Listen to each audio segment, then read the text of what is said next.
Jeudi matin aura lieu dans l'hémicycle un débat sur la situation des droits de l'homme en Tunisie.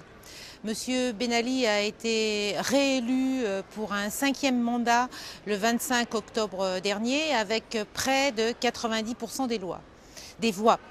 Les conditions de déroulement de ces élections sont plus que contestables, le gouvernement tunisien ayant même refusé des observateurs de l'Union européenne. Et depuis lors, la situation des défenseurs des droits de l'homme est de plus en plus dramatique. Monsieur Taoufik Ben Brik, journaliste, écrivain connu, a été emprisonné uniquement à cause des propos qu'il a tenus pendant la campagne des élections présidentielles.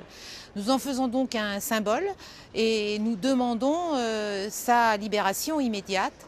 Mais au-delà de M. Taoufik Ben Brik, c'est l'ensemble de la situation en Tunisie qu'il convient de dénoncer. M. Ben Ali a de puissants soutiens au sein de l'Union européenne.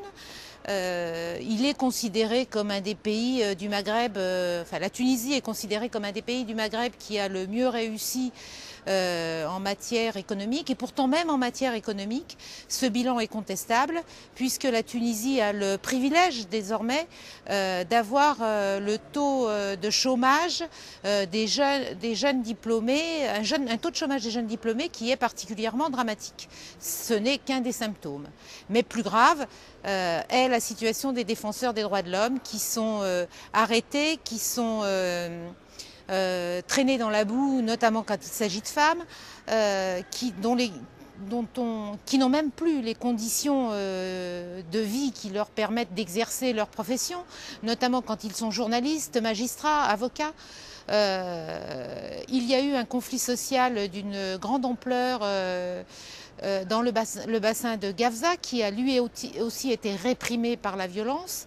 Dans un geste humanitaire, Monsieur Ben Ali a, au lendemain de l'élection présidentielle, libéré ces gens, mais certains ont néanmoins été condamnés à de lourdes peines. Donc cette situation est intolérable et nous ne comprenons pas que l'article 2 de l'accord de partenariat avec la Tunisie, qui concerne la démocratie et les droits de l'homme, ne soit pas appliqué dans toute sa rigueur et qu'il puisse à un moment être envisagé que la Tunisie bénéficie d'un statut privilégié de relations avec l'Union européenne. Les droits de l'homme ont le même sens partout à travers le monde. C'est vrai pour la Tunisie comme ailleurs.